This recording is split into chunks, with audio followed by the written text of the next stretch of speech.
who are all going to appear for the personality test? How many? Can you please raise? Let me see you. Your Yeah, okay. personality. Yeah. Friend. Please come.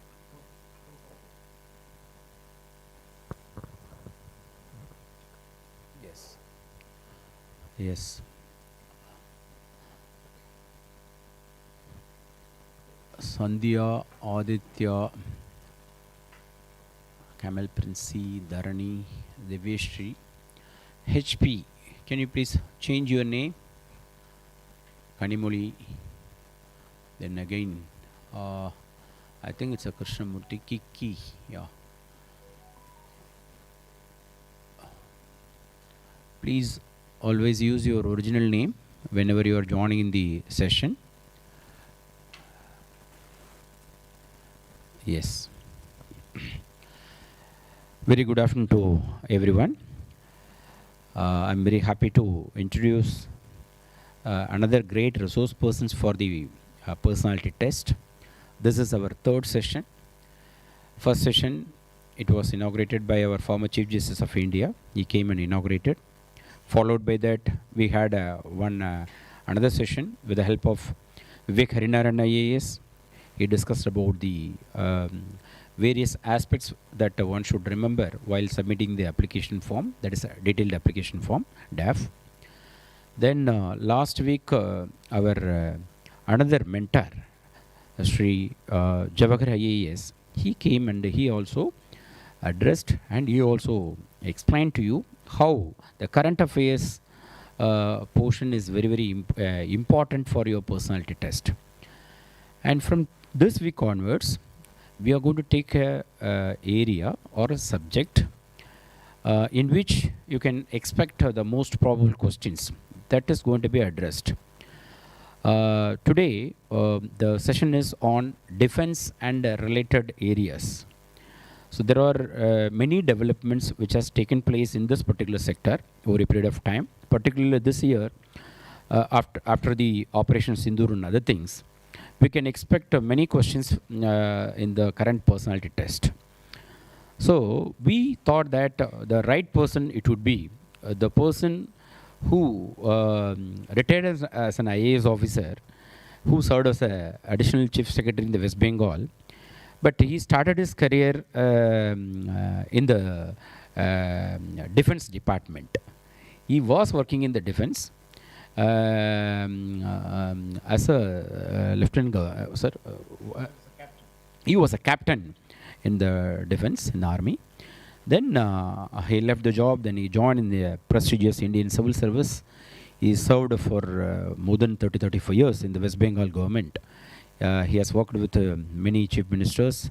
He has implemented many schemes in the government of India as well as in the government of Tamil Nadu, government of West Bengal.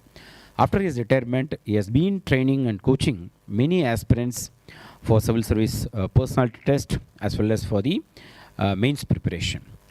After his association as a mentor, our team it has produced many toppers, including Aditya Srivastava, All India topper. He was personally mentored by our chief guest today, that is Sivasailam IAS. Like another girl who topped in 2023, right? 2023, Ishita Kishore. She was given special training by our panel members, including our sir. But the one-on-one session, it was given by our former UPSC chairman, DP Agarwal sir. After her result, Aditya Srivastava, he approached us for the one-on-one session. That time we approached sir, then he was kind enough to support. And that time he became All India topper. So I'm sure this year also we are expecting to produce All India toppers with the help of our chief guest, Sri Sivasailam IAS sir. So on behalf of the Kingmakers IAS Academy, I'm very happy and glad that this session is continuously being conducted in Kingmakers IAS Academy for last 5-6 years. And this academy is very, very well known for giving the coaching for the personality test. Many of you have joined in the online, and those who are going to appear for the personality test from different parts of the country who have joined. and most probably you will be in the final stage of submitting your detailed application form. Some of you would have already submitted. Please make sure that everything is perfect and you have taken the consultation from the seniors as well as from the your mentors. And if you need any support, feel free to call us. We will be very happy to support you. And after 27th, there will be a serious preparation for the personality test. So there will be a continuous session. Now weekly one day we are planning. And after 27th, most probably this special session, it would be conducted almost alternative days or every day in the week. Because I was told that on 8th or 9th of December, the personality test will start in UPSC. So the first batch of students should be benefited. So that is the reason why we are planning to start our this kind of special session at the little earliest. So the students, those who have enrolled for this program, please make sure that you're not missing even a single session. Each session is going to be handled by greatest resource persons of our country, who has helped many aspirants to achieve their dream, that is IAS, IPS, IFS or whatever it is. And next week we have another chief guest, G. Balachandran IAS, who again retired as a Additional Chief Secretary from West Bengal. And followed by that we have another chief guest, Sri Thirupugal IAS, retired. And he served in the Gujarat, and he was very closely associated with our current Prime Minister. And he has also agreed to deliver a session. So I request all of you not to miss this kind of special sessions. With a lot of effort, this kind of session is being organized, and all the resource persons are number one in this particular domain in the entire country. So each one, they have made a lot of impressions, and they have made a lot of achievements in that particular domain. So I'm sure this is the best information that one can get from a specialist. So don't miss this kind of session, particularly the students from Tamil Nadu. We are expecting good results this year. At 100 plus results we are expecting in 2025, when the results will be announced in the month of April. So for which this kind of program will also add a strength to your preparation. If not wholly, at least to small extent, this program will be really useful for each and every one of you. So, yes, sir. So with these few words, I'm very happy to introduce our chief guest, Sri Sivasailam IAS. If I'm going to read his entire profile, he has contributed so much, but only few things only just I told you. His contribution during the partition of this Bangladesh, particularly for the rehabilitation of the refugees. It was one of the best contribution which sir has made during that period, and so he will be, and he is remembered in the entire country for his contribution during that time. So like that I can tell many examples, but the session is very important session, and particularly there are many things to be discussed related with the defense and other things. So I'm very happy, sir. I'm very happy to have you here continuously. I'm thankful for your support continuously for so many years, sir. ஏன்னா நிறைய பேர் வந்து after the retirement வந்து they are not spending their valuable time for the students community. Only very very few people like sir, they are completely every day they are reading the newspaper, every day they are updating. எதுக்காக அப்படின்னா உங்களுக்காக. So இந்த மாதிரியான ஒரு ஆப்பர்ச்சுனிட்டியை நம்ம வாழ்க்கையில் எப்போவுமே வந்து மிஸ் பண்ணக்கூடாது. Okay, thank you so much sir.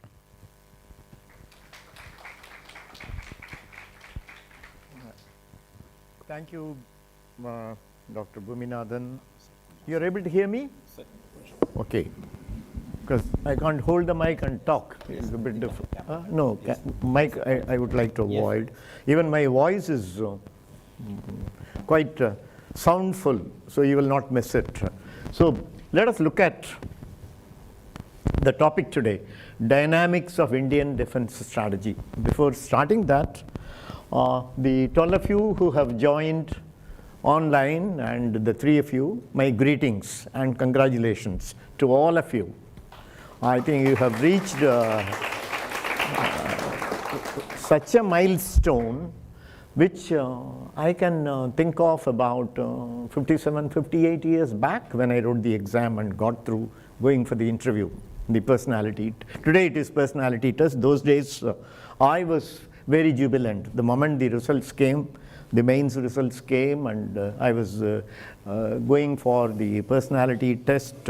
I didn't know how to wear a suit. I didn't know how to wear a tie. There were a lot of people who helped me do that. These are the basic things. But to learn is a big curve. And all of you are going through that curve. Some of you, you may appear next year or the year thereafter. I think this is a great platform to learn. And today's learning is on the dynamics of Indian defense strategy. In my lecture, the normal way of my lecturing is I will ask 1,000 questions and get the answers from you. That is my way of teaching. So we are looking at dynamics of Indian defense strategy. Can somebody tell me in one line or two lines, what is defense? We talk in terms of the country's defense. What is defense? Don't feel shy giving the answer because we are preparing you. Yes? Protect ourselves from any attack. Please repeat that again. Protect ourselves from any kind of attack. Yes. To defend ourselves, that's a better word. To defend ourselves from attack. Yes. To defend and to resist attack. Use jargon. Keywords, very important. I'm always known as the master of keywords. I keep telling people that you must, because one keyword can talk about one page. It is so powerful. So to defend the country and to resist any attack, that is defense.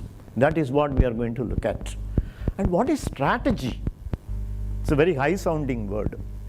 What is strategy? Make some roadmaps to achieve something. Very good. You used a keyword again, a roadmap to assist towards defense preparedness. Okay. Strategy in this particular case. See, strategy is any plan with a long-term goal. That is a strategy.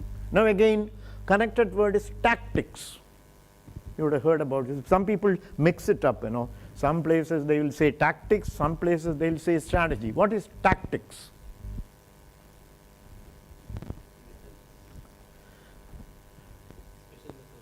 Special mission. Message. Method, yeah, special method. Okay? Special method. Okay, good. Tactics is always for a short term.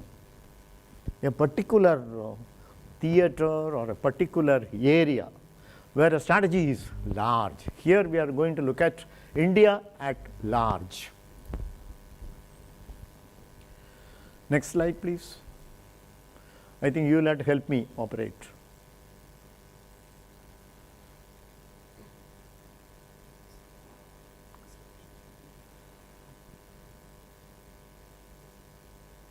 Okay. When we look at dynamics of Indian defense strategy, what comes to our focus is peace through strength. We are not attackers. India has never been an attacker. If you go through the historical times and reports, India has never been an aggressor. Can any history student here? Can you name whether India was an aggressor any time? Did we attack any country to capture their land, their people, their money, their women? Did we? That is what people used to do in the past, the kings. They will go and capture the land, take over their wealth, take over their women, and come back victorious. But India has never been an aggressor at all. I mean, that is one great point which we should always remember in mind when we discuss about our strategy. India has never been an aggressor. This I will explain to you when we talk about the nuclear doctrine of India versus the nuclear doctrine of Pakistan. So it is always, we are working for peace. The defense is for peace. We want to have our defense strategy to maintain peace. I will go through all these areas. The historical evolution of the defense strategy, the theater command, you would have read about it, you would have heard about it. Last 2-3 years it is gaining currency, the theater command. What is a theater? Yeah, you tell me. Yeah. Please sit down and discuss, because we are very informal here. Yes. What is a theater when we talk about theater command in defense?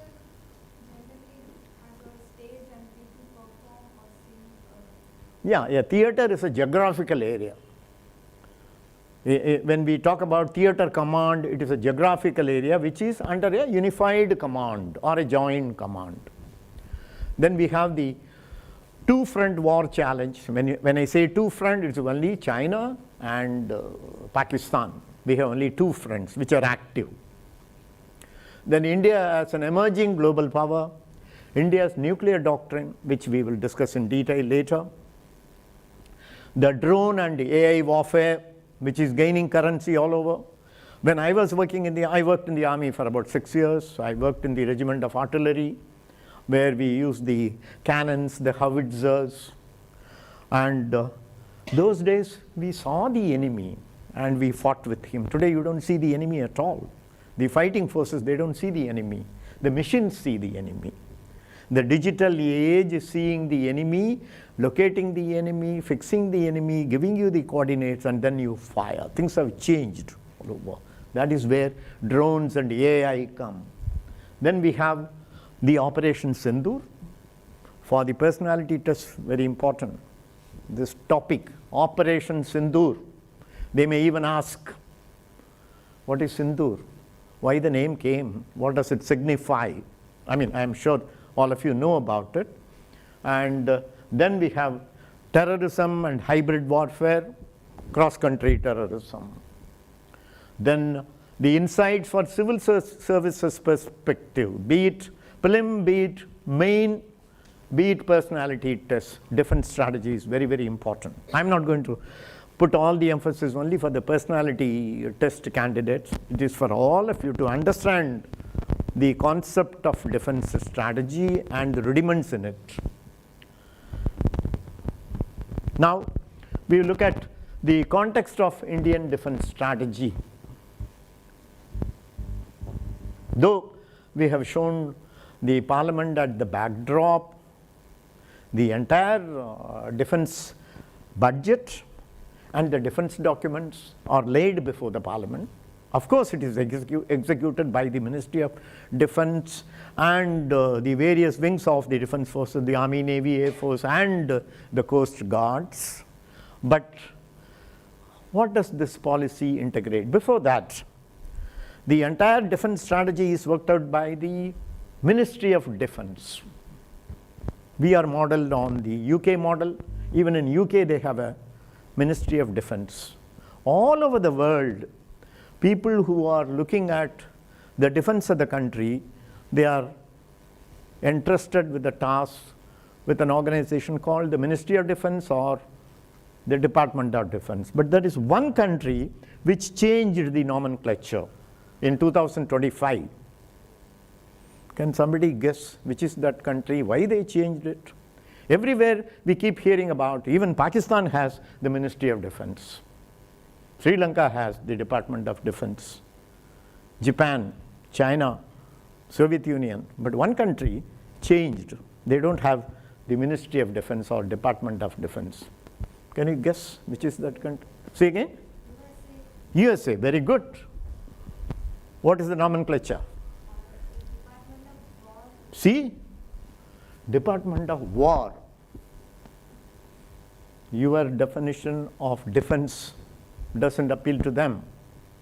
They are warmongering. They changed. As this guy, Trump came, he changed everything. He changed the tariff. He said there are no guest workers, everybody is a migrant, throw them out. We don't want the Indians, we have better brains.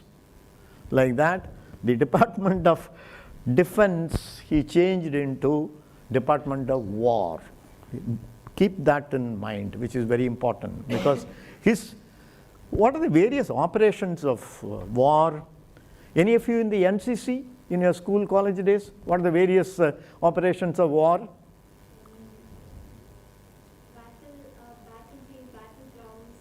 Battleground. No, the operation, the methods. One is defense. I'm giving you the clue.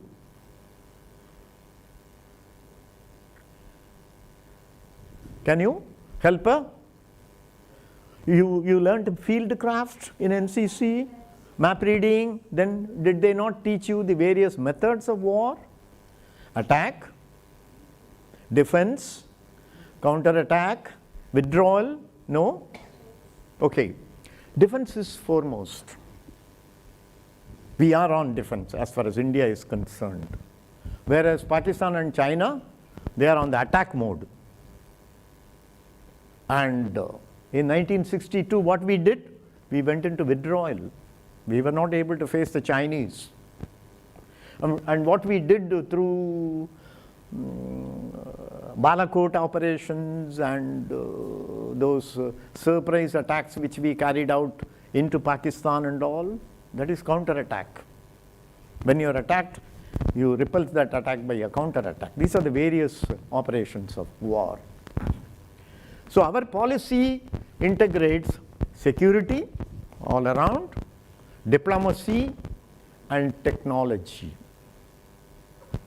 And it is guided by strategic autonomy, credible deterrence and regional stability.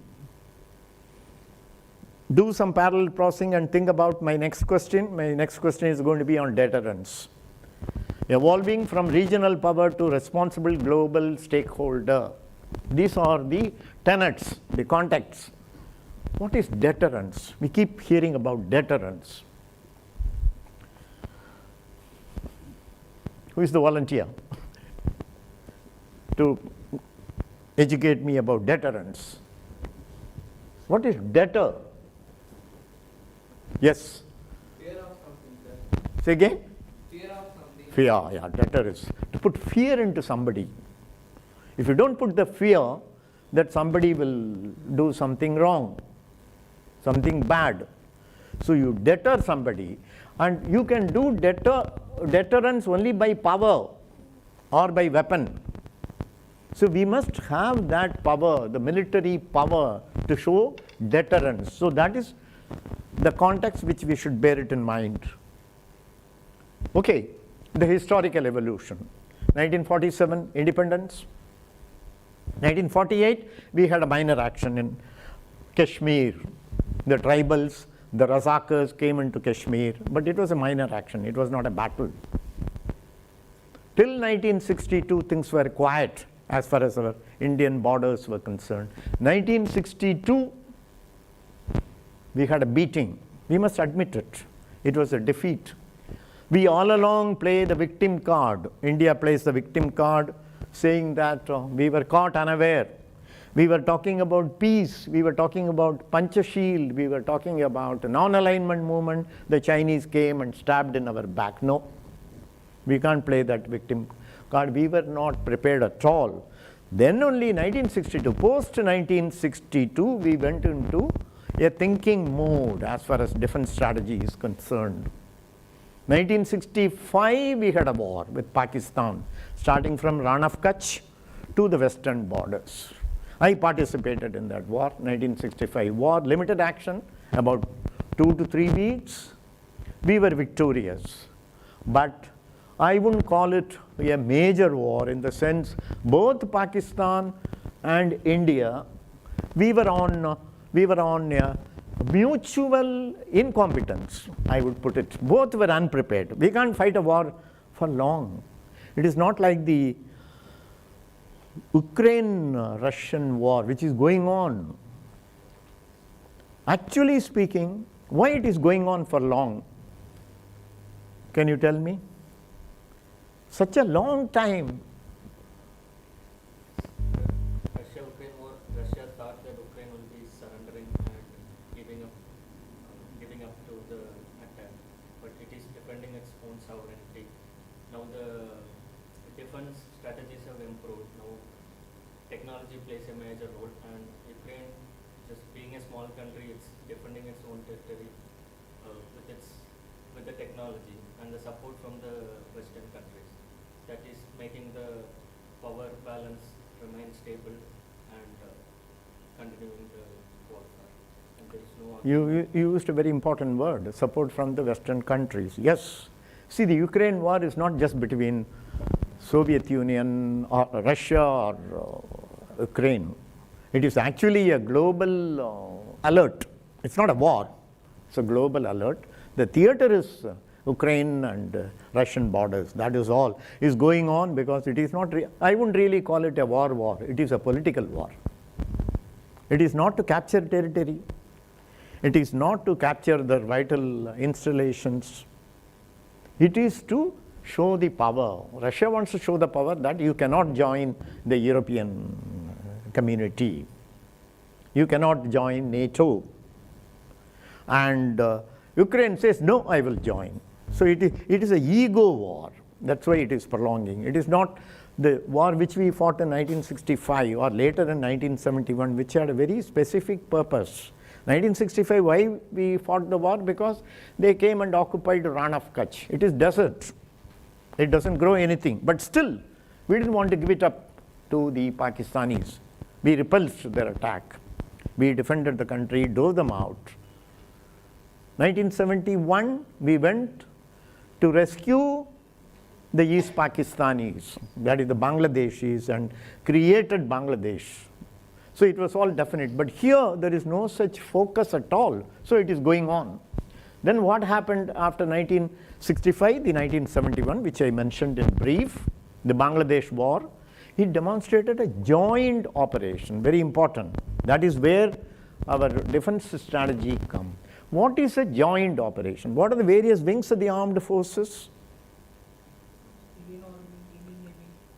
Army, Navy, Air Force. So they have to work jointly. It is very difficult. Have you gone to any government department? They will always say this can't be done because the other department is not clearing it. Other department is not approving it. Even within the government, there is always a cross-departmental friction or non-coordination or non-cooperation. But these are powerful people. Army itself is very powerful in its own way. Navy, Air Force, they have their own rules, regulations, everything. Army salutes this way. Navy salutes this way, if you would have noticed it. See the methods, the protocols, everything is different. To have a jointness, this is a key word, jointness. When we talk about defense strategy, what has evolved over a period of time from 1971 onwards is jointness, which I will later, I'll show you a picture, you will understand what is this jointness, why it is required. That is the key word, jointness. Then post 1998, we evolved the nuclear deterrence framework, which we will go into detail a bit later. Then today, 21st century, we are having our focus on technology and partnerships. When I say partnership, it is organizations like Quad or the IOR. You know what is IOR? Indian Ocean region. Earlier they used to call it Indian Ocean Rim, but it is not the rim. It is Indian Ocean region, Quad, IOR, or even UN peacekeeping forces. These are all the coordinating agencies through which we try and evolve our defense strategy. Hey, what happened? Okay. Now we go into the theater command concept. This is the theater. Theater is a geographical area in which an operation takes place. Here, the land forces, the tank, and the infantry soldiers. Infantry is Tamil Taraipadai. Then you have the amphibian vehicles. That is, amphibian is it can travel both in the sea as well as in the land. They are the troop carriers. Then you have a frigate there, that is the naval, maybe it is a cruiser or maybe it is a missile ship. Then you have the air power, the helicopters. So the Army is there, Navy is there, Air Force is there. This is the geographical area. All the three forces have to work together, show their jointness and what is the focus? To capture the land. To capture the land, they'll have to put all the three brains together and walk in the same road map, which we talked about earlier, the strategy, the same road map you travel in. What is the concept? Unified tri-service structure. When we say tri-service, it's Army, Navy, Air Force. Integrating assets by geography. What are the assets here? The Army armament, the naval armament, and the Air Force armament. With the carriers, that is the helicopter, the boat, the ship, and the tank. It enables faster decision making and resource optimization. I will give you a better picture about a theater. See, normally, Army is known by the foot soldier. It's called the infantry. Infantry is, in Tamil, they call it Tarai Padai. They move only on foot. When they move to capture a place or attack an enemy, there are always supporting forces. Like I was in a supporting force, I was in the artillery, we give them fire support. As they move, we pin down the enemy by firing at him from a distance. Either it must be at the rear or it must be at the side, so that he moves forward. But if he feels that the enemy's strength is more, my strength is less, he wants more firepower. So we will always requisition the air power. We will tell them enemy is at a distance of about 2 to 3 kilometers away. It looks like there are about 1,000 people sitting in a hill firing at us. Help us. So the Air Force will come. They will put a bomb there or throw a missile there from a distance, attack him. If it is an area which has got a coastline, then of course the Navy comes. This is where the jointness and integrating all the assets by faster decision making and resource optimization. These are all the keywords. Please, whatever I have marked in red, these are all the keywords. Please understand that.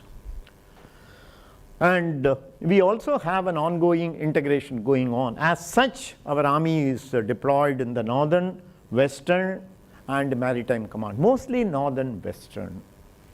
And eastern, of course, not there much. When I say western, it will go right up to the eastern as far as the Chinese front is concerned. And northern is full area covering J&K, that is the Pakistani side. That is the northern. We have the western, and the maritime commands is all the Navy's operations. Now, what are the challenges you have in a theater command? Coordination. After all, the missions don't coordinate. The men, the chief of Army staff, the chief of naval staff, the chief of air staff. And every chief, he thinks that he is the chief. How can there be 3 chiefs? That is where we try and get an integrated chief. You would have come across somebody who is called as Integrated Defense Staff, IDS. Somebody who can control all the 3 chiefs. Coordination. Doctrine alignment. What is my doctrine? Again, is it to capture land? Or is it to destroy the enemy's assets? Or it is just to defend myself? So they must understand the doctrine. They can't just go and plunder the enemy country. Because always the military has got an infamous way of earning a bad name.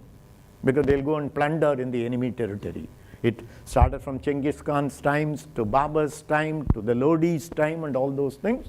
So that is where the restraint is required. So there has to be an alignment. And of course, a lot of logistics is involved. Movement of troops, movement of armaments, and displaced persons. When you are at war, you will have to remove the local population, put them in a safe place. This is what we did. When we launched the 1971 war. 85 lakh people from Bangladesh came into India. Out of that 85, 50 lakh people came into my state, West Bengal. I belong to West Bengal. 50 lakh, you can imagine. And in my district where I was like you. Just after my Missouri training, I was assistant collector. I was hardly 5 days old. They made me in charge of a refugee camp which had 8.5 lakh population, you can imagine. It is not looking after a small village or town. 8.5 lakh refugees coming from, when refugees come, they come without anything, bare hands. You have to provide them food, you have to provide them shelter, you have to provide them clothing, you have to provide them medical facilities, education facilities for the children. All these things we have to organize. That is where the logistics comes, the army civil cooperation, army civil assistance. Okay, I talked about the two front challenges. Look at our borders.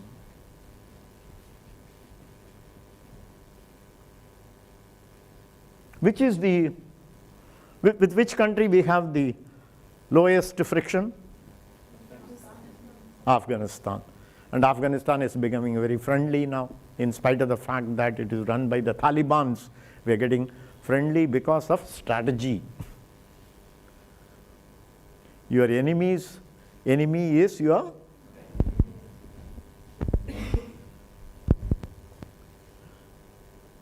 as far as I have not shown the Bangladesh side, the Myanmar side, because they are all friendly neighbors. We have only two hostile neighbors, Pakistan and China.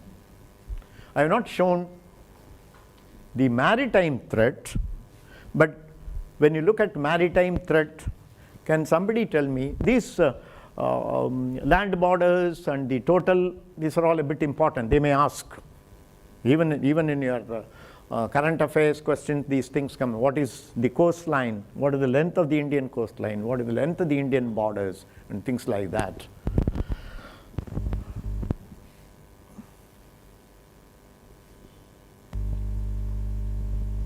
What happens in the two front war challenges? We have a conflict with China and Pakistan. Can somebody tell me what is the core element of friction between India and China? Why are we fighting? Right from 1962, 38 plus 25, 63 years. Why are we fighting? What for? One element.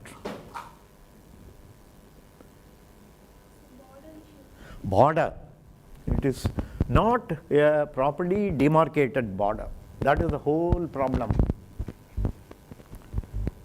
What is the border known as?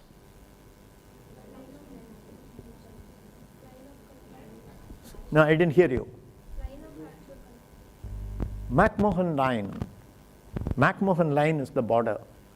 On the western side, this is on the eastern side. On the western side, say again? Radcliffe. You are closer, but something beyond Radcliffe was the person who demarcated the border. Durand Line. See, Radcliffe was an advocate. He was not a surveyor. McMahon was a surveyor.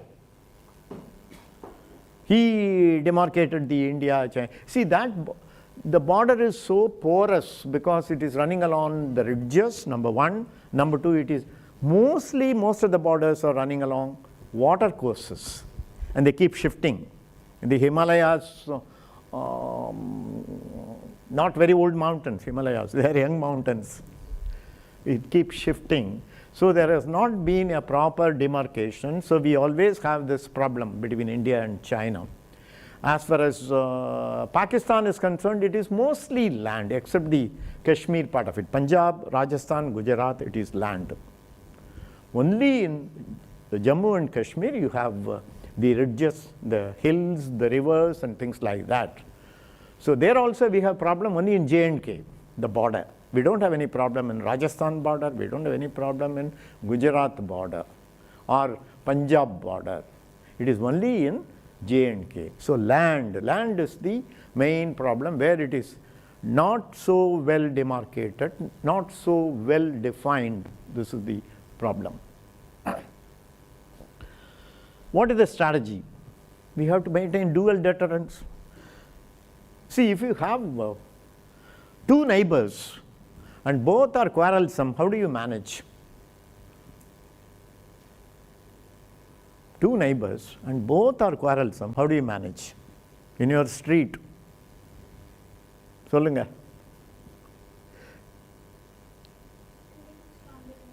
Say again? Creating strong deterrence with neighbors. My God. They will be very vocal. They will call you to the street. There will be a street fight. I will do only defense. I'll just keep quiet. Listen to them. That is what we do. This is called, I don't know whether any of you know this usage. There is something Indians are known for, Panipat syndrome. Have you ever heard of Panipat syndrome? You know about Panipat battle? Yeah. What was the first battle? So, between whom and whom? The first battle? Lodi and Baba. And Lodi was ruling India at that time, the slave dynasty. And Babur came from Turk. He came from Turk. Yeah. It's a Turk. Lodi is a slave dynasty. Babur came from Turk. What was the second battle of Panipat?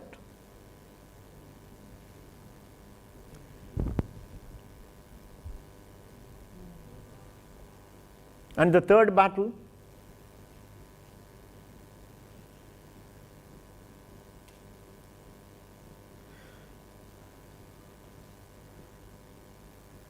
Read that, very important. You see, in all the three battles, there is one commonality. We allowed the aggressor to come and occupy India because we were not united. We didn't have the strategy. We didn't have the doctrine. The second battle, who was the king? There was a Hindu king, Vikramaditya. And the third battle, fresh up your knowledge. See, these are very important. And what is this Panipat syndrome is? Laid back. I don't do anything. So, okay, chalta hai. You know that attitude, chalta hai attitude means, kya hoga, kuch nahi hoga. You know, that type of thing. That is, we Indians are known for that, Panipat syndrome. 1962, we suffered a lot because of that Panipat syndrome. China will attack, not attack us, because we propagate Panchashil, and China believes in Buddhism, Panchashil, and we believed in non-alignment movement. We don't align with anybody, neither with Soviet Union nor with American capitalism. Nobody will attack us. Panipat syndrome. But now we are away from the Panipat syndrome. Dual deterrence, diplomacy, and infrastructure build-up. We have to have, to maintain peace, we have to have weapons. Not to attack anybody, not to be aggressive, but to remain peaceful, you will have to defend yourself. To defend yourselves, you will have to arm yourself. That is our policy as far as, in very simple terms I am putting. To maintain peace, we have to defend ourselves. To defend ourselves, we have to arm ourselves. There is nothing wrong in arming ourselves. Everybody will say that defense budget is so voluminous, it is not constructive, it is always destructive, that expenditure. Why don't we save that expenditure and distribute freebies to everybody, 15 lakhs to their account? No. Then Where is sovereignty? Where is territorial integrity? We will lose all those things. That is why we have to have a deterrence. To have deterrence, you will have to build up the infrastructure. Now, India is also emerging as a global power. See, all along, because of that Panipat syndrome, we were only players. We were only 1 out of 9 or 10 or 11 in that squad. Not now.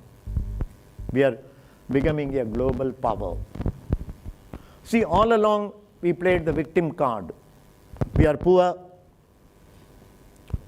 underdeveloped, peace-loving. China attacked us. These are all victim cards. But today we don't play the victim card. Economy-wise, it is the 4th largest in the world. Population-wise, number 1. It's not a credit, but then you can use it as a credit. Demographic dividend, you can. Now, the global power, what are the various areas? One is the blue water navy. What is a blue water navy?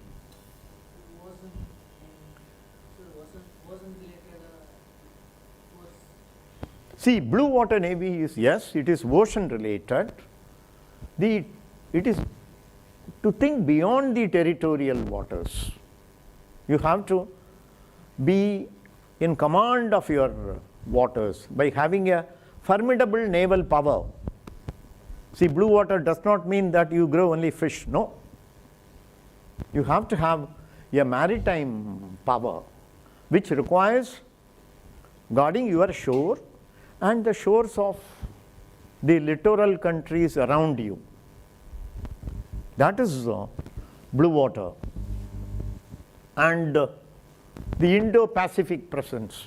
You may wonder why we should look at Pacific, it is far away. Why? Why should we look at Pacific, it is far away? Nima, solunga. Why are we looking at Indo-Pacific? Pacific starts where the Indian Ocean stops. So, in that area, yes, we have an importance, because what are all the countries in and around the Pacific? All the European countries, the United States. Though the Indian Ocean region consists of about 60% of the coastal zone, 60%. But beyond that, that 40% is a formidable power as far as the blue water navy is concerned. That is why we should also look at that. Now, our defense diplomacy is through, as I told earlier, Quad, Indian Ocean region, and the UN peacekeeping. We coordinate with all these things. Now, in Quad, you may tell me that it is only economic. How does it come into defense? That's a good question. Who will answer? Quad is essentially economic cooperation. They may ask you. It's alliance of 4 major powers. Right. India, Japan, Australia, and US in the Indian Ocean. Right. So together they become a formidable power against China. So it will have a deterrent. Economically, not militarily, because Quad doesn't have the military focus. But if you go through the mandate, Increase their agenda towards maritime domain awareness. yes, very important, very good. You answered it very well. It is because of the maritime security concept we come together, because the maritime security is to be guaranteed by Quad members. That is where nobody can come near us as far as the maritime threat is concerned. Very, very interesting it is. Now, it is not that we are self-sufficient as far as our armaments are concerned, indigenously procured. We have started even exporting it.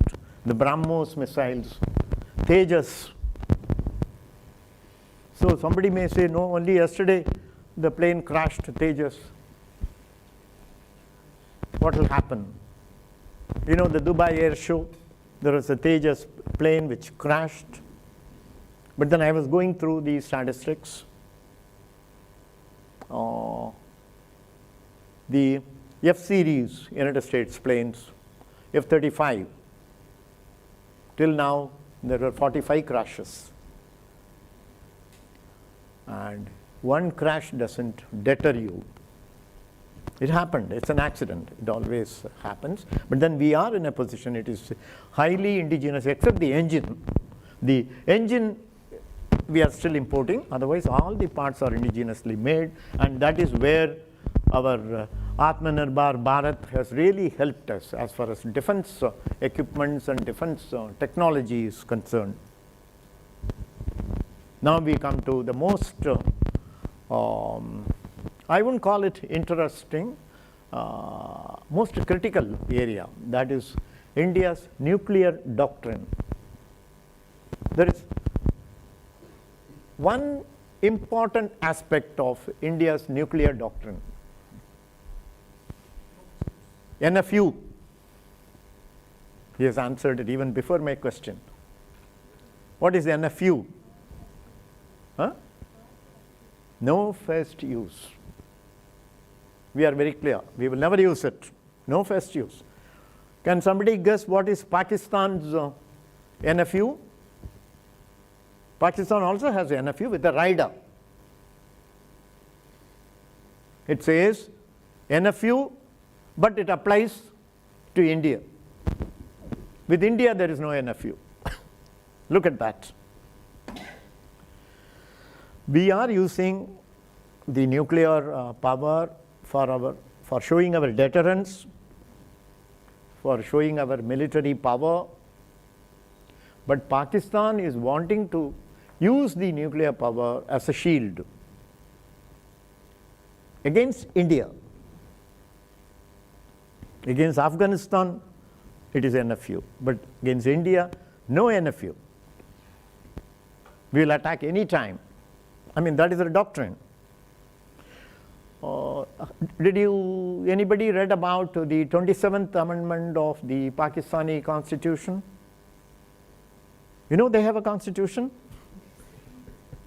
Though it is always an autocratic rule or being a theocratic state, and the latest amendment, 27th Amendment, has given the full powers to the integrated defense staff. They also have integrated defense staff who has become a field marshal. Anytime he can press the button as far as nuclear armament is concerned. So just imagine the threat we have.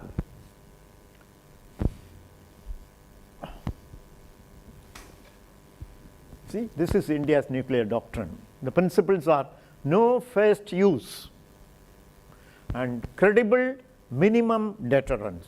In the case of Pakistan, it is not minimum deterrence. Credible, in bracket, max deterrence. It's a triad capability. As far as India is concerned, that is land, air, and sea-based systems. We are fully equipped.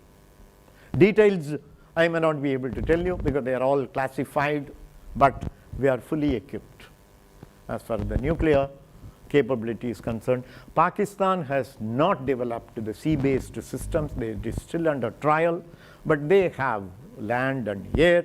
How inferior, superior, I will not be able to tell you, but yes, they are also in the race along with us as far as nuclear technology is concerned. Modernization. We have the nuclear submarines.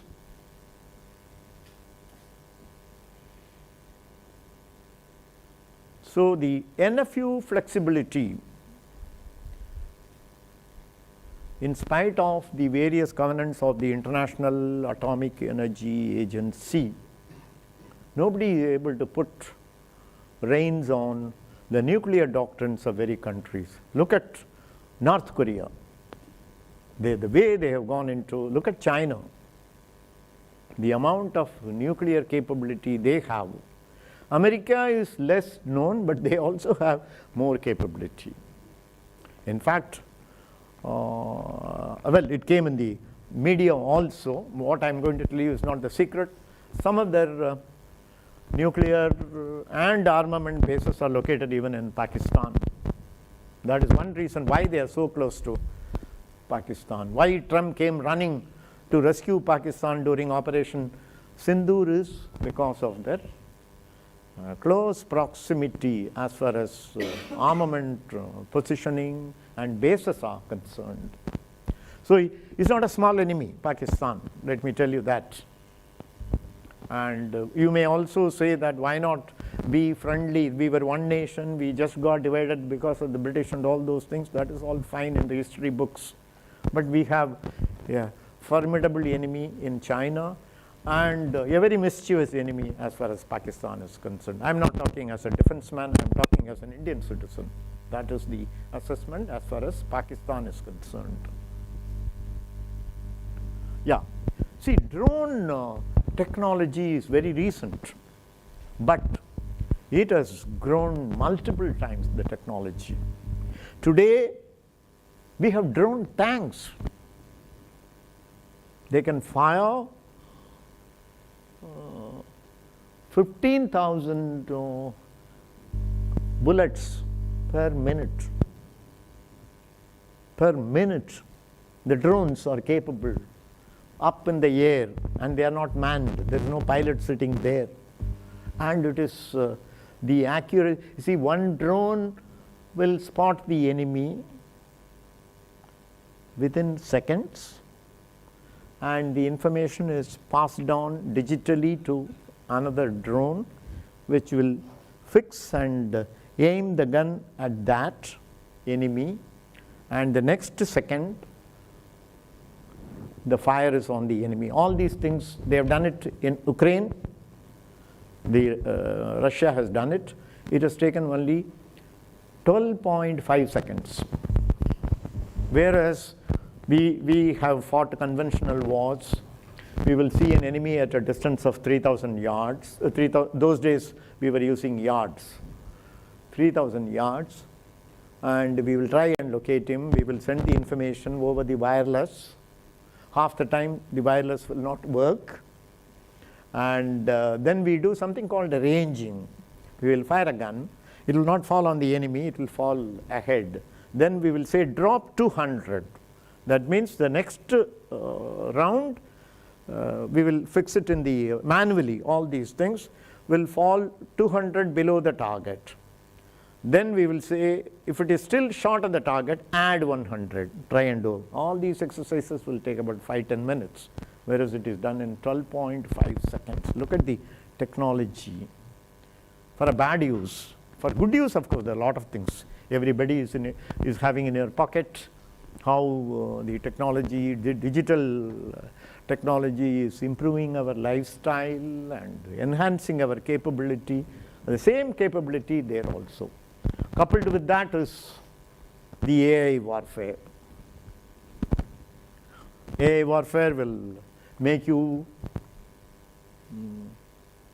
information obese. Those days, Second World War, Hitler had a propaganda minister. He was more powerful than the army, navy, air chiefs, Goebbels, if you have heard of him. So they used to drop pamphlets all over Europe. Other nations, Italy, France, England, people used to read the newspaper and say, oh, Hitler is a good man, only we are bad. You know, that type of propaganda war used to go on. But today, the information comes to you whether you like it or not. Digitally, it can penetrate you. You look around, there is information. What is right, what is wrong, we don't know, but you can imagine what a havoc it plays in the battlefield, especially when they are able to breach the cyber security, and at times they can even paralyze your systems which control the armament.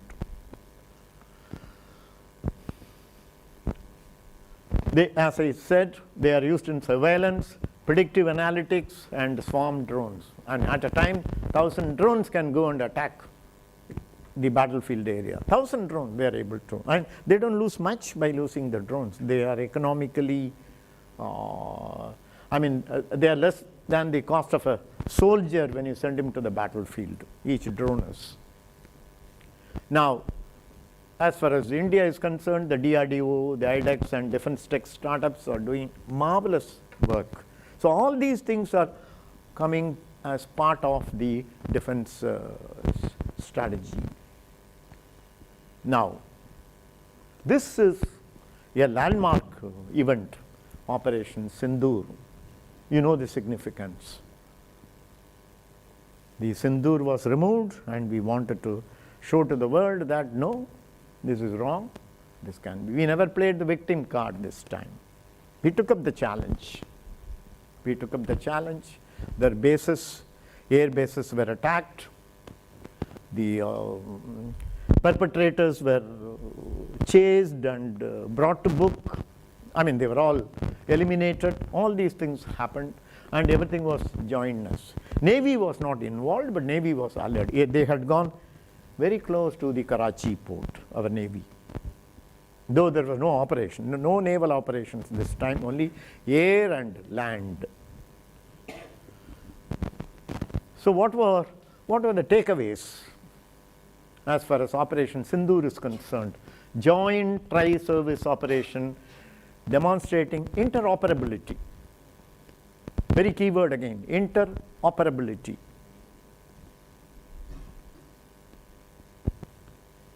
And what was our objective? Safeguard IOR interest and command efficiency. We were looking at the Indian Ocean also, because anytime through the China Sea, China can come and help Pakistan. That is where the Indian Ocean region is involved. And what was the outcome? The final takeaway, the synergy among our armed forces, Army, Navy, Air Force and the Coast Guard.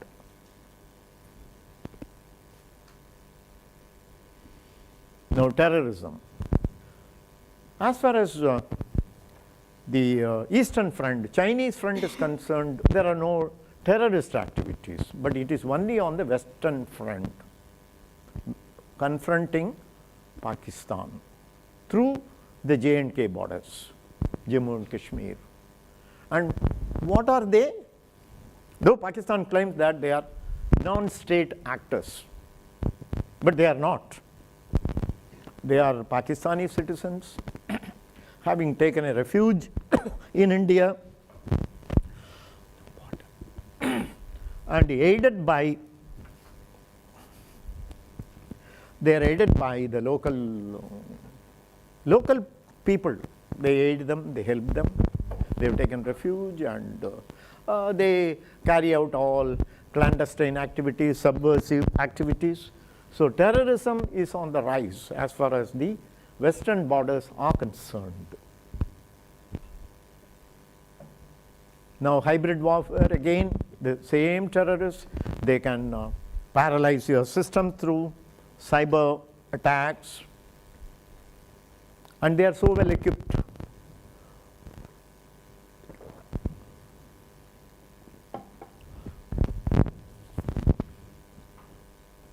Cross-border terrorism threats, that is only on the Western Front, as I said. What was the response? Surgical strikes, Balakot air strike. This is all to contain the terrorist activities prior to Operation Sindoor.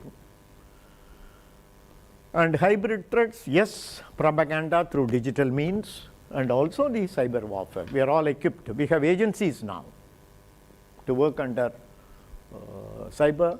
I'll just name you some agencies which come under the theater command, specializing in these areas. See, when we talked about theater command, we already have setups. I will list.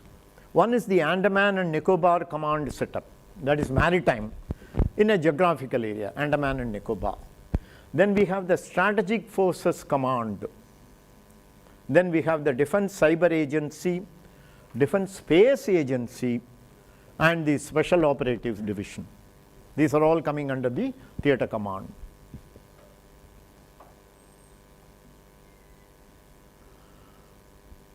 What is the future strategic integration? Atmanirbhar. Previously, defense was reserved for the public sector. Now it is thrown open to the private sector. And in some cases, not so critical areas, even collaboration, foreign collaboration is permitted as far as technology transfer is concerned. Now, look at the focus now. We have the land, we have the air, we have the sea. Now we have to coordinate cyber and also space. You know, space is getting weaponized. That is another question which can come. Why do you think that people talk about weaponizing space?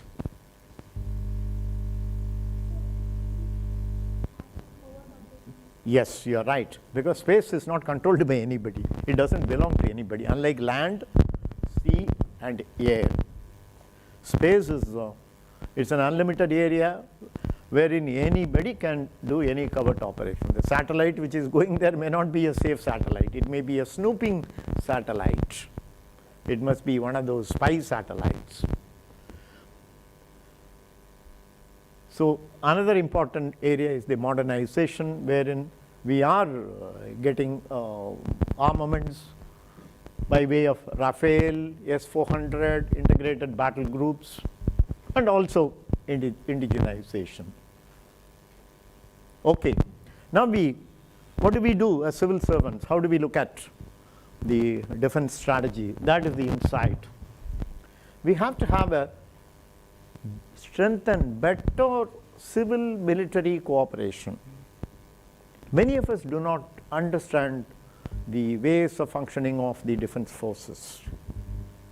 Do you know the rank structure in the army?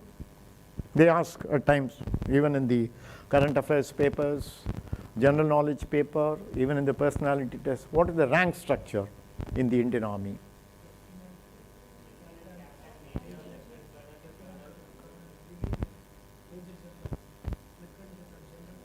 Sure, it's a big hierarchy.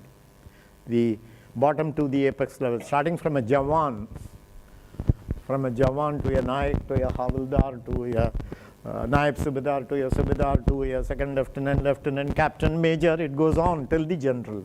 Same way the Navy and the Air Force. Very hierarchical. They follow the chain of command. But today, the chain of command is getting shortened. The teeth to the, they have something known as teeth to the tail ratio. Keyword, teeth to the tail. Teeth is the operating people, tail is the logistics which carry them. So that ratio is getting changed now. Previously the teeth used to be 10 and the tail used to be 100. Now it is becoming 1 upon 100. The teeth is becoming very important because of armament, because of better capability. So it is getting modernized. The army is getting modernized. The armed forces are getting modernized. Procurement indigenization, as I said earlier, it is all being expanded. And strategic communication and diplomacy. See, we fail a lot because of that Panipat syndrome. We don't project ourselves well. We don't sell ourselves well as a marketable commodity abroad. India is always known as a land of Taj Mahal or a land of that flying carpet or a land of Pani Puri. We don't have, we have fantastic commodities, products to market, but we don't market it. Today only, we keep talking about our GDP so large, our intelligentsia is spread all over the world, the brain power we provide, so many CEOs of Indian origin and so many multi-level corporations, all those things are only now. So that is where diplomacy comes. India has to be sold, including our defense capability. Otherwise, they always think that we are fighting with wooden rifles. We have nothing other than a wooden rifle. A 303 rifle you would have seen with the policeman, which fires only up to 100 yards, where the enemy is approaching you from faraway places. How do you make him pin down? Then we have the strategic communication diplomacy, build a narrative capability. That is where narrative is very important in diplomacy. Whole of government approach, defense, diplomacy, security alignment. Now, we have come to the end of this thing. Still it is not over. I am going to ask you a lot of questions now. But let us conclude by saying that our defense strategy blends realism, reform, and resilience. It is jointness, very important. That keyword is jointness, technology and diplomacy that define the readiness. And what is our vision? Very important in defense strategy. The vision is secure borders, regional stability, and global influence.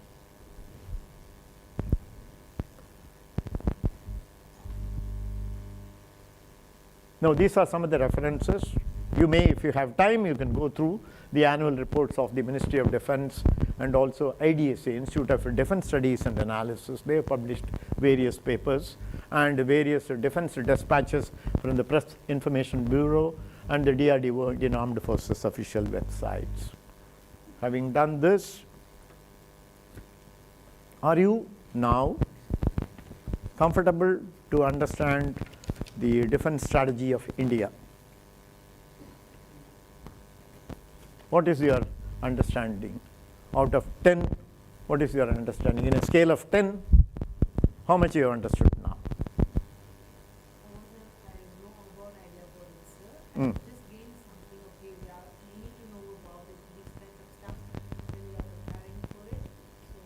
Yeah, you have to read up more. I have shown you the outline because in 60 minutes I can't show beyond that.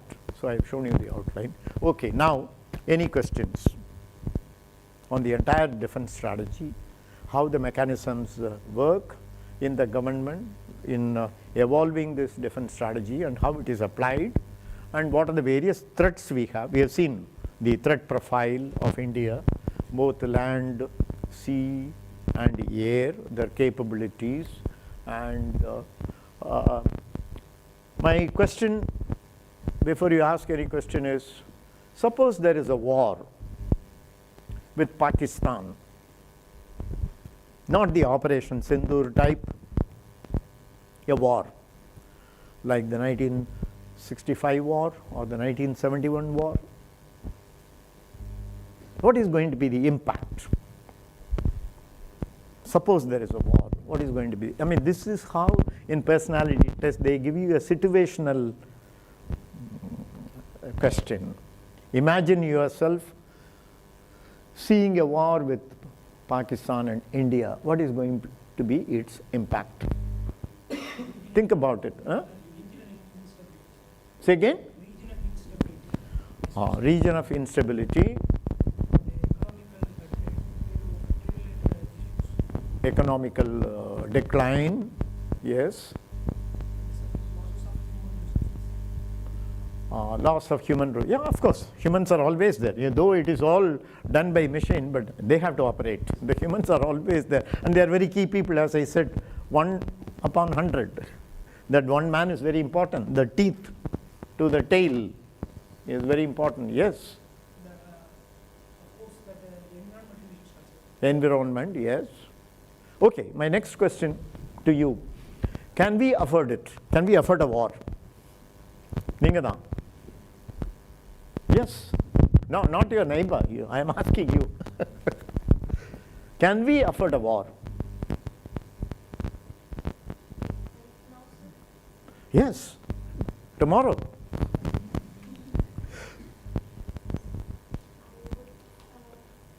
Louder.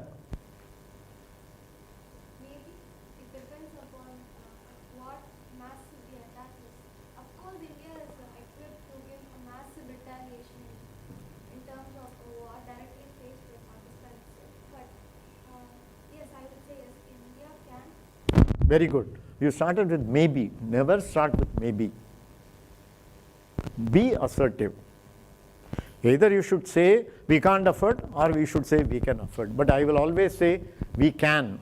That is more positive, because we have seen our strength, we have seen our capability. We are building the nation only to defend ourselves. Yes, we are forced to a situation like that. Yes, we can afford. The only danger is the moment the war with Pakistan is open, China is going to come. Of course, everybody will say that international sympathy will be towards the victim, which is India, which will not happen. In today's scenario, there is no friend, F-R-I-E-N-D I am talking. There is no friend in international affairs. You are your own friend. You build strength. You maintain peace yourselves. Yes, we'll have to face it in that scenario. We'll have to face that scenario. It happened 1 or 2 times when Pakistan was trying to intrude into India. China was abetting. China was abetting Pakistan, giving help and things like that. It happens. In international, you can't judge a permanent friend or a permanent enemy. Everything is nebulous. So you have to strengthen yourself. That is why we have put a lot of emphasis today on defense. Any questions you have? You are very clear?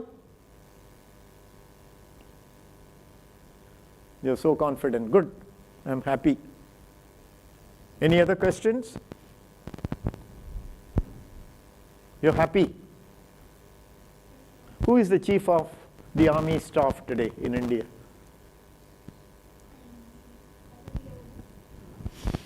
Try and you see these things help. Knowledge gathering is always helpful. You'll come. Yes, please.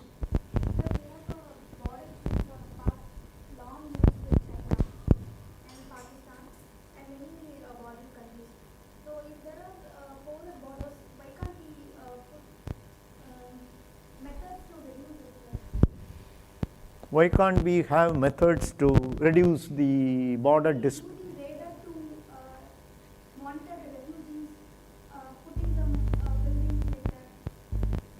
Good question. I asked the same question to my mentor during my IAS preparation. But the answer is like this. That is ideal. Yes, there is an ideal solution. Fence the border. First, sit across both sides and decide, look, this is my border, this is your border. I put a long fence, which we have done it as far as Bangladesh is concerned. We have done that. We have almost fenced the border. And also on the western side, some areas we have done it. Not on the riverine and the ridge areas of hills in Pakistan side, we have not done.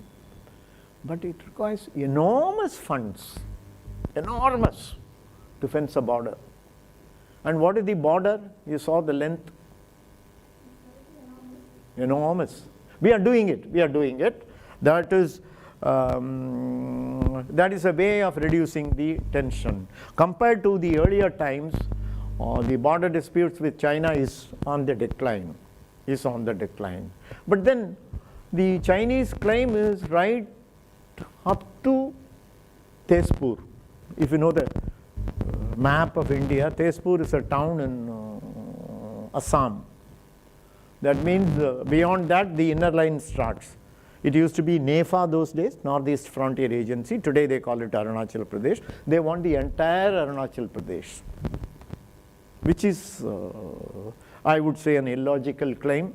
So it is very difficult to convince China that this is your border, this is my border. It goes on. There are so many meetings, hundreds of border meetings are held.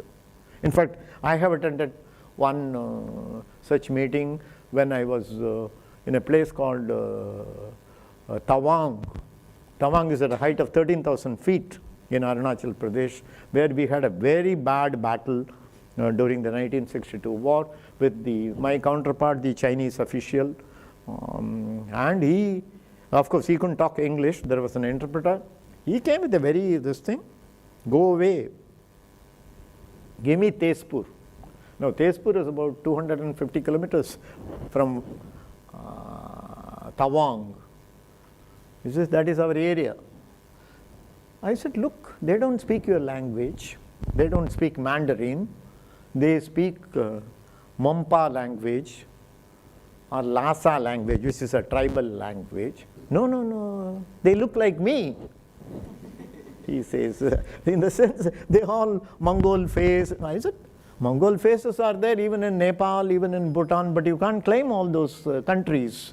But then this is how the Chinese claim, You see, they want territorial expansion all along. You take Japan was also like that prior to Second World War. They wanted territorial expansion, and China is also like that. But we are able to solve these border problems very easily with Bangladesh, with Myanmar, with Bhutan, with Nepal. Also we have large borders with all these countries. We are able to. Pakistan, of course, want the entire Kashmir. Though in 1947, as per the Durand Agreement, as drawn by Ratcliffe, it was not given to them, but they said, no, we want it because we don't have a hill station in Pakistan. See, that is the only claim. Muhammad Ali Jinnah used to come and he was a man who was suffering from tuberculosis. So persons who suffer from tuberculosis, they go to a sanatorium. So every year he used to go to a sanatorium in Srinagar. He said, I require a visa to visit my sanatorium. No, give us Kashmir. This is how it started. I mean, this is the story behind. This is how it started. And then, of course, immediately the Razakars came into Srinagar and plundered, and then at that time Kashmir was independent. There was no chief minister. There was a Sardari Rizayat in Kashmir, and later it joined the Dominion. All those things happened, and the king was removed later, and the Sardari Rizayat was removed, and then we had the democracy, all those things. See, these are all part of the land expansion. Every country wants. India is the only country, I would say, in the entire world which doesn't want land. You know why? Tell me. They don't want land, they don't want people from other country also. Why? We have excess. That is you see, it's a large country with large number of people. We export people, our people outside. That is the beauty of India. We are never aggressors. We are never aggressors. If the Chola Empire went right up to Java, Sumatra, this is to show their maritime power, not to go and plunder in those places, not to occupy those places. They spread only culture. They spread only culture. But then here it is different. The hegemony which China wants, there is no match. So the problem will continue. Only thing is we will try to minimize. What we are doing is firefighting, minimize it. Okay? If it is no other question, thank you. And defense strategy should always ring a bell in your this thing. And very important, it is as good as food strategy or the economic development of the country, because first we'll have to defend ourselves, otherwise we cannot stand on our own. It gives us resilience, the defense strategy. Okay? Thank you very much.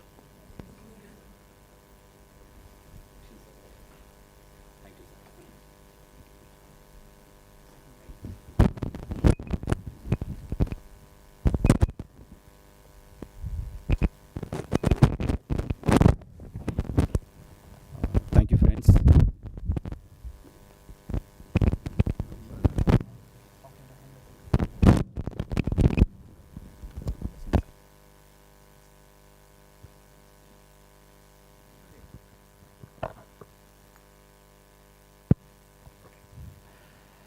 Fine. நிச்சயமாக வந்து நான் என்ன விஷயங்கள்லாம் சொல்லணும் அது எல்லாமே வந்து sir வந்து கவர் பண்ணியிருப்பாங்க. இப்போ வந்து உங்களுக்கு ஒரு ஐடியாஸ் வந்து கிடச்சிருக்கும். இந்த பர்டிகுலர் டாப்பிக்கில் என்ன மாதிரியான கொஷின்ஸ்லாம் கேட்குறதுக்கு பாசிபிலிட்டிஸ் இருக்குது அப்படின்ற ஒரு ஐடியாஸ் நிச்சயமாக உங்கள் எல்லாருக்குமே கிடச்சிருக்கும். தொடர்ந்து வந்து நம்ம 1-on-1 செஷன் ப்ளஸ் வந்து மார்க் இன்டர்வியூஸ் இது எல்லாமே வந்து ஸ்டார்ட் ஆகுது. வர சாட்டர்டேலேருந்து 1-on-1 செஷன் ஸ்டார்ட் ஆகுது.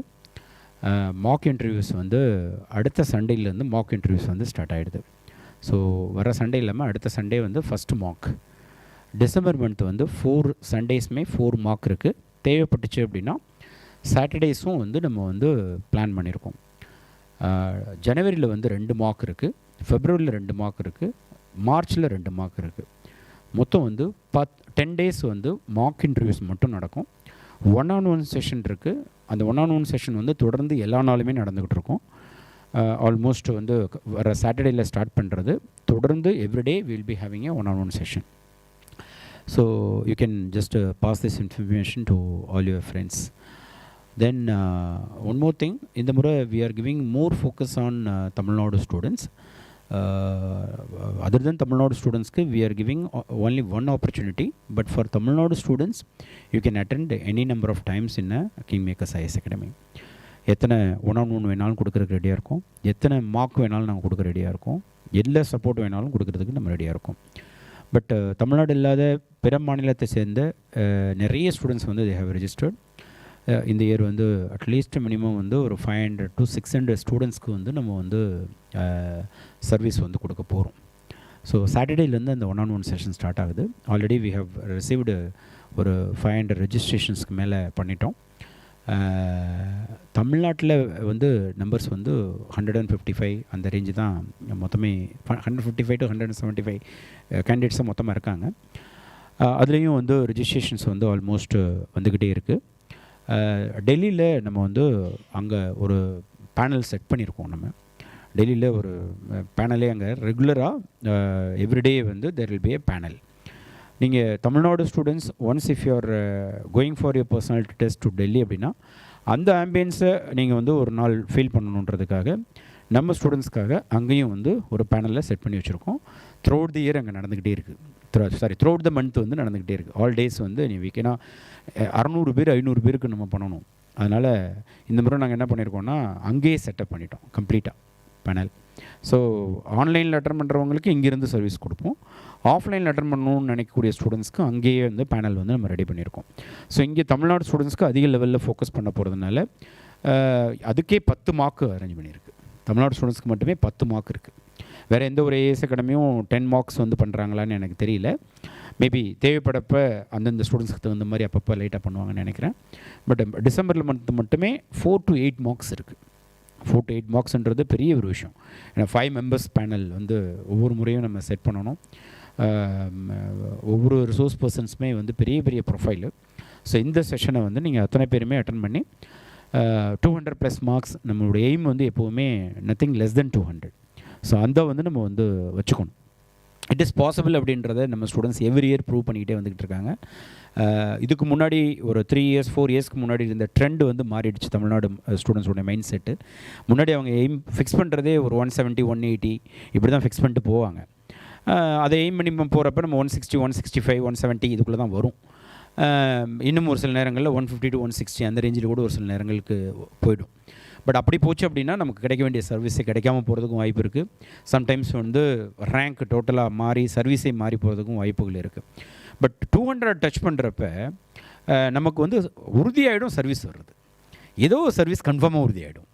ஏன்னா 200 வாங்கிட்டோம் அப்படின்னா, ஏன்னா எந்த மார்க்கு நம்ம ஜிஎஸில் வாங்கியிருந்தாலும் இது நமக்கு பேக்கப் பண்ணிவிடும். அப்போ சர்வீஸ் உறுதி. ஸோ அப்போ நம்ம முதல்ல சர்வீஸை உறுதிப்படுத்தணும், நம்ம அதுக்கப்புறம் ரேங்க் உறுதிப்படுத்தணும். ஸோ சர்வீஸை உறுதிப்படுத்துறது பர்சனாலிட்டி டெஸ்ட்டு தான். அதனால் வேறு எதுவுமே வந்து டேரெக்டாக அந்த மார்க் வந்து உறுதிப்படுத்தாது. பட் 200+ வாங்கிட்டிங்கன்னா, இது வரைக்கும் யாருமே 200+ வாங்கிட்டு சர்வீஸ் வாங்காமல் இல்லை. எல்லாருமே 200+ வாங்கினவங்க எல்லாமே சர்வீஸில் தான் இருப்பாங்க. அது நல்ல சர்வீஸில் இருப்பாங்க. அதுக்கான பாசிபிலிட்டிஸ் நிறைய இருக்குது. அதனால் இப்போ இருந்தே க்ரூம் ஆகிட்டு இருக்கக்கூடிய உங்களுக்கும் என்னுடைய வாழ்த்துக்கள்.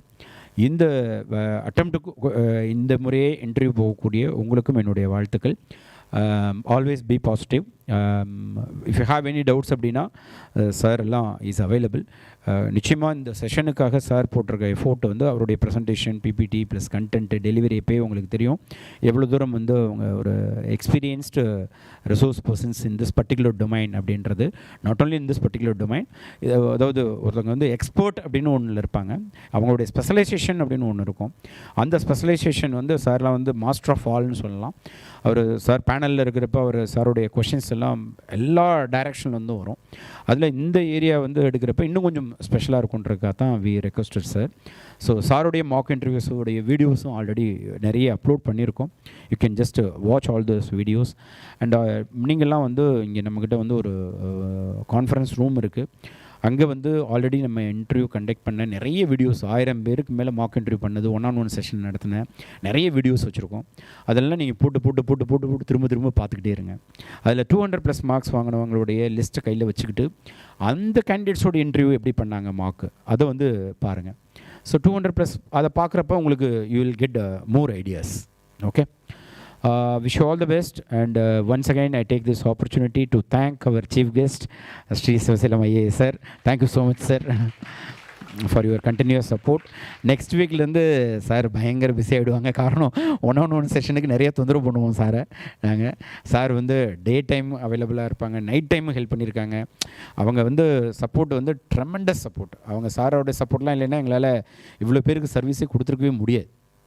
அவ்வளோ பேருக்கு ஒரே நாள் 5 பேர் 10 பேர் அந்த மாதிரி ஏகப்பட்ட கேண்டிடேட்ஸ்க்கு வந்து ஒன்-on-1 செஷன்றது ஒரு கேண்டிடேட்டுக்கு ஒரு இண்டிவிஜுவல் கிட்டத்தட்ட ஒரு 45 மினிட்ஸ் 1 hour போகும். அது வந்து நல்ல ட்ரெயின் ஆகிறதுக்கு, நல்ல ட்ரெயின் பண்ணுறதுக்கு அந்த 1-on-1 பயங்கரமாக யூஸ்ஃபுல்லாக இருக்கும். அது மார்க்கில் வந்து அந்த சேர்பர்சன் வந்து ஒரு பையனுக்கு ட்ரெயின் பண்ணணும்னு நினச்சா கூட அவருக்கு டைம் கிடைக்காது, அந்த ஸ்டூடெண்ட்ஸ்க்கும் இன்ட்ராக்ட் பண்ணுறதுக்கான டைம் இருக்காது. ஸோ 1-on-1 செஷன் வந்து பயங்கரமாக இருக்கும். அதில் தமிழ்நாட்டில் எனக்கு தெரிஞ்ச வரைக்கும் 2 பேர் 1-on-1 செஷனில் பயங்கரமான ஒரு ரிசோர்ஸ் பர்சன் சொல்லலாம் நம்ம. ஒன்று வந்து சிவசைலம் சார், இன்னொன்று வந்து ஜவஹர் சார். ஏன்னா சார் இவங்க 2 பேர் தான் அதிக லெவலில் 1-on-1 செஷன் தமிழ்நாட்டில் நிறைய பேருக்கு கண்டக்ட் பண்ணியிருக்காங்க. So make use of this. All the best. Thank you sir. Thank you so much.